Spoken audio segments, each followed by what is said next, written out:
A ver chicos, para esta segunda parte, como te mencionaba un poco en la última parte, en la primera, te hablaba de que esto ya estaba más contemplado ¿dónde? En la Constitución.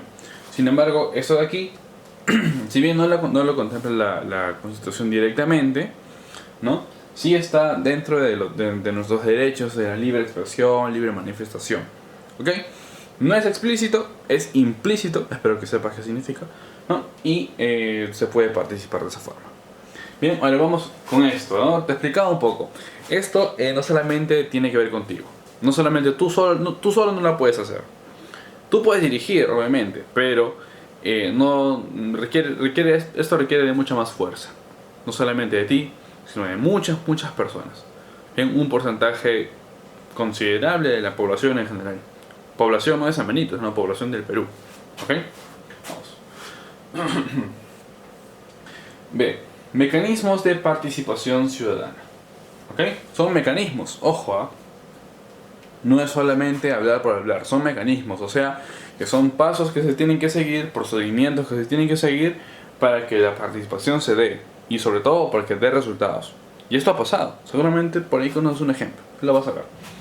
Son mecanismos estipulados en la Constitución, obviamente estipulados en la Constitución, a través de la Ley de los Derechos, apunta esto que es muy importante, ¿eh? A través de la Ley de los Derechos de Participación y Control Ciudadano.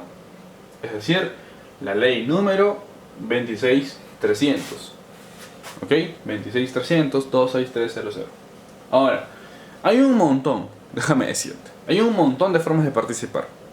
Una de las formas de participar, una de las que en estas últimas semanas nos estuve escuchando un poco, que era el referéndum. No sé si has visto televisión, noticias, espero que sí, ¿no? El referéndum. Que el presidente sale un día domingo en la mañana y dice, ¿no? Ya que los congresistas están que se pasan la pelota, ¿no? Y no quieren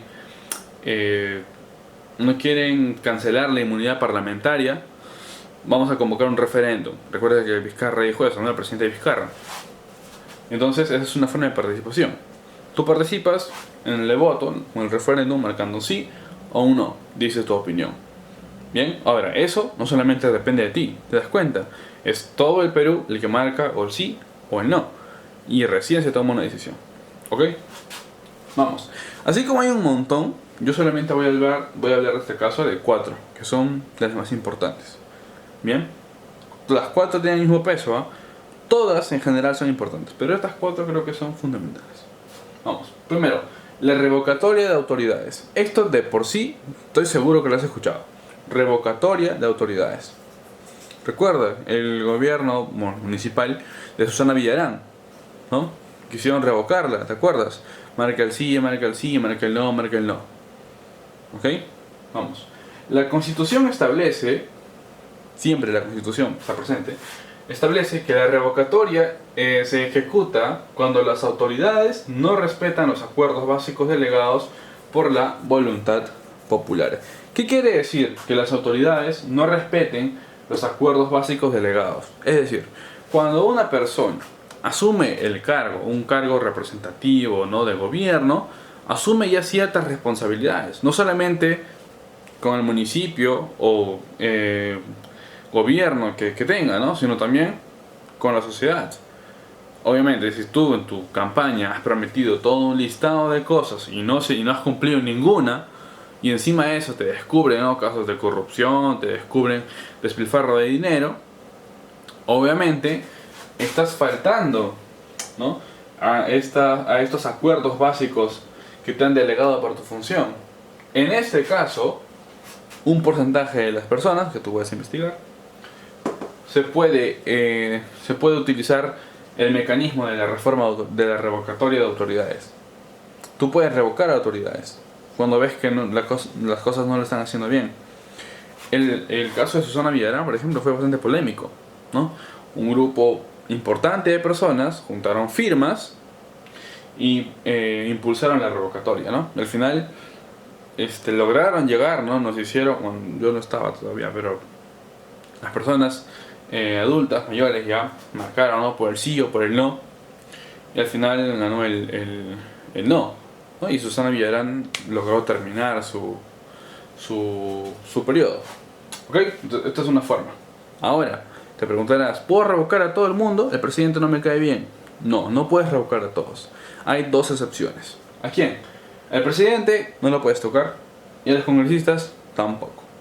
Ninguno de los dos se pueden revocar. Con los alcaldes, revócalo si quieres, pero siempre con fundamento, ¿ok?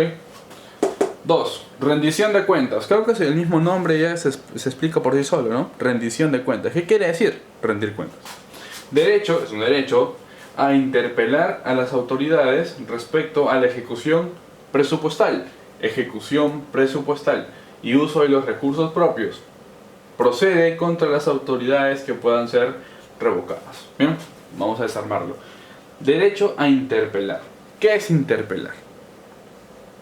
Es pedir una opinión, ponerte una crítica o plantear una crítica, ¿no? Y pedir una respuesta. Las tres cosas. Planteas tu opinión a través de una crítica y pides una respuesta. ¿Ok? Interpelar a las autoridades, obviamente, ¿no?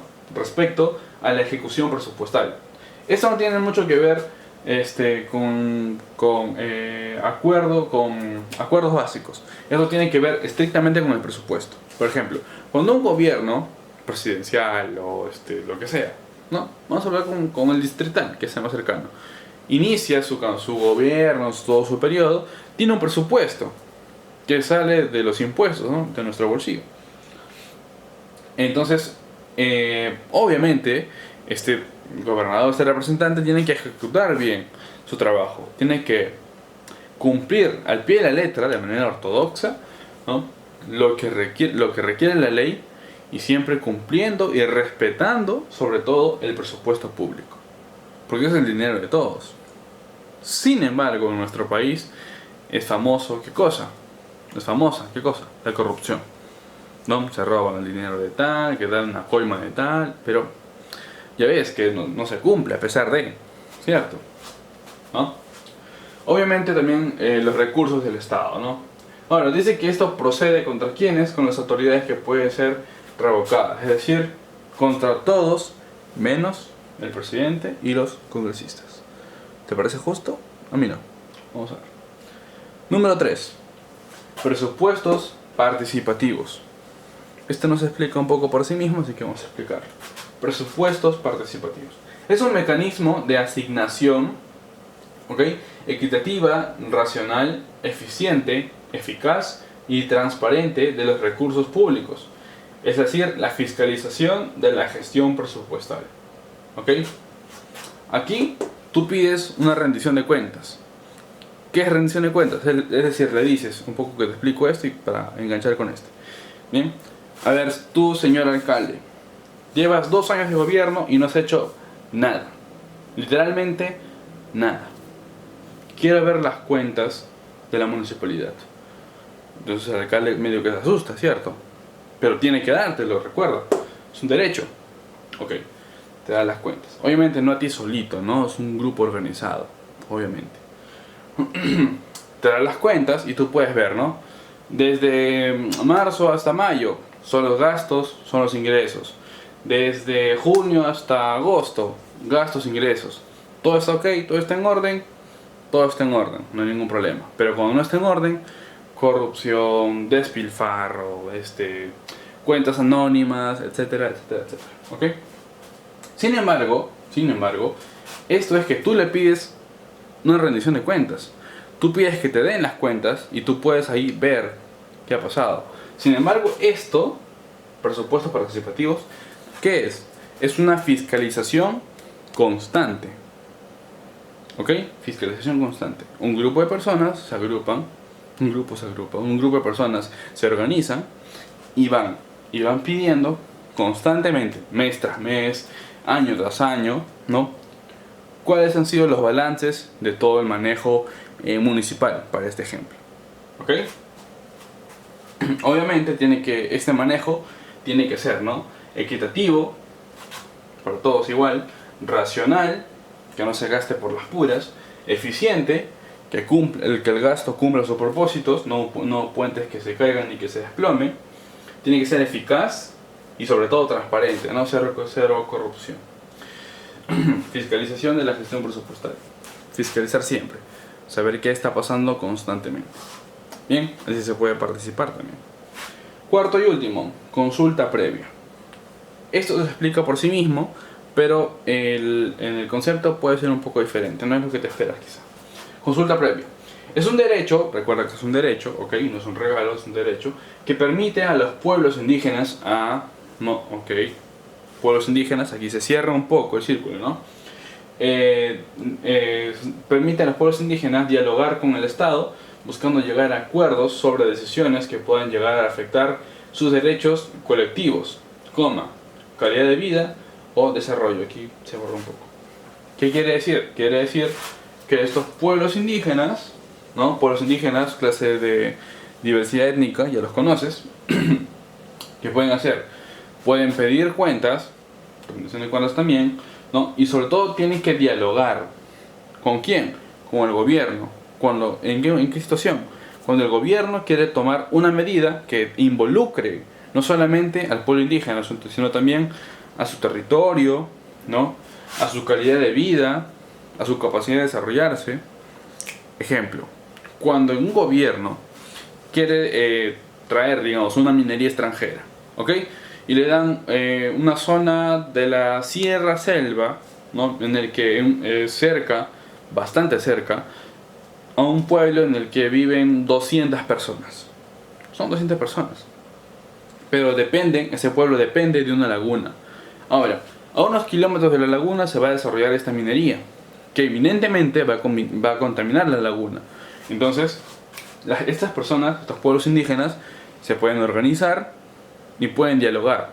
Decirle al gobierno, al Estado, a ver, tú, ¿a quién le has preguntado para que traigas a esa minería? ¿A quién le has preguntado? ¿Por qué lo traes sin decirme nada? ¿Por qué lo traes sin consultarme previamente? ¿Te das cuenta? Entonces es ahí el fundamento de este derecho.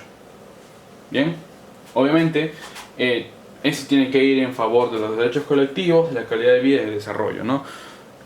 ¿Por qué existe esto? Esto es algo reciente, no es tan antiguo como los demás, ¿no? Por esos conflictos sociales, ¿no? Los que vieron el video del racismo, por ahí pueden ver este mensaje de Alan García, ¿no? Que dio estas personas de segunda categoría, tercera, cuarta, quinta categoría, expresándose sobre los pueblos indígenas, ¿no?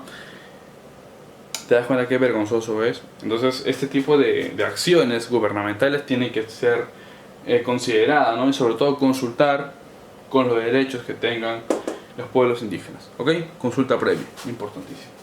Ahora, para cerrar, es una pregunta para ti, exclusivamente para ti. ¿Cuál es la importancia de la participación ciudadana? Yo tengo mi postura, seguramente tú tienes la tuya y tienes que responder. ¿Ok? Así que nos quedamos. Muchas gracias.